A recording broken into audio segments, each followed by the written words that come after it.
On va parler maintenant du roman de Vénus Kouri-Gata. Ça s'appelle donc Les derniers jours de Mandelstam pour les plus jeunes qui ne connaîtraient pas encore ce grand poète. Disons qu'il est russe, qu'il a vécu dans sa chair la dictature stalinienne, poète du XXe siècle. Ossip Mandelstam, qu'est-ce qui vous a incité à lui consacrer votre nouveau roman, un très bel hommage, Vénus Kouri-Gata? En 2009, la revue Europe, dont je fais partie, a consacré un numéro à Mandelstam.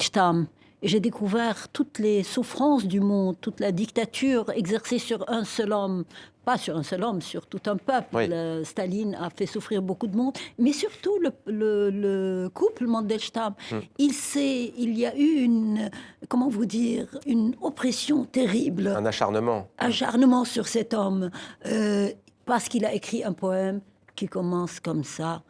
On n'entend que le paysan du Kremlin, l'assassin, le mangeur d'hommes, l'autre n'a plus oublié. Il les a envoyés, il l'arrête, il l'envoie en prison, il l'envoie en exil. Premier exil à Novoroj, une ville terrible où on rafle tous les soirs, on fait la rafle, la NKPD ramasse tout ce qu'elle voit sur son chemin et les envoie loin en Sibérie.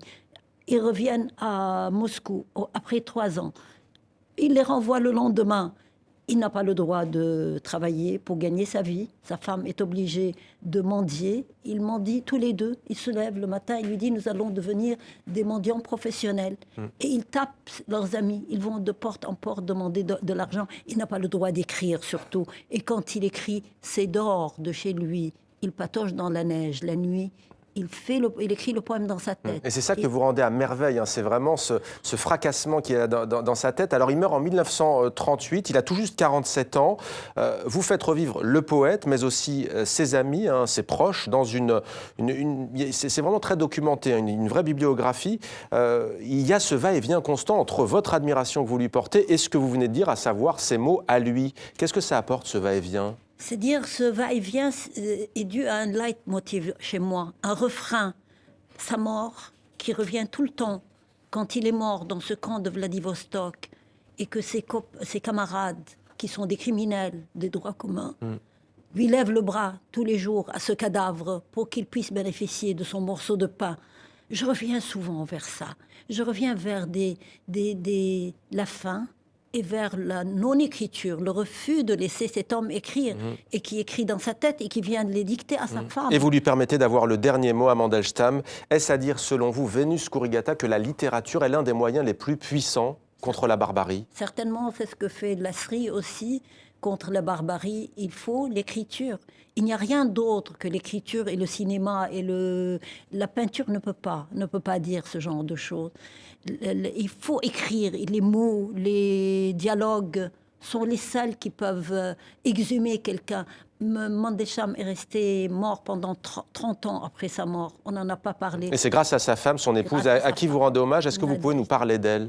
C'est elle qui a fait Mandelstam. Mandelstam, on n'aurait jamais parlé de Mandelstam sans Nadejda, qui l'a soutenu pendant les 30 années où ils ont vécu ensemble.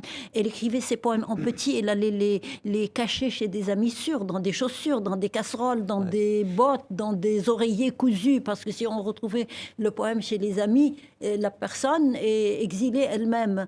Et après sa mort, au fond, je reviens un peu avant, vers la semaine de sa mort. Elle était en train de parcourir la gare de Vladivostok. Elle était sûre qu'il allait passer dans un de ses convois vers la Sibérie et qu'il allait l'écouter. Elle tapait sur les portes des wagons en disant « Mandelstam, qui vient de me parler, certainement, il est avec vous ». Or, il était en train de mourir à 200 mètres d'elle dans le camp dévasté par le typhus. Et après sa mort, elle s'est cachée pendant 30 ans. Elle n'osait pas se montrer parce qu'elle était passible aussi d'exil. Et 30 ans après, à l'arrivée de Khrouchtchev, elle a osé se montrer et aller ramasser tous les poèmes qu'elle a semés chez tous les amis. Et elle a retrouvé l'œuvre de Mandelstam, qui a été... L'immense œuvre de Mandelstam que vous faites revivre aujourd'hui.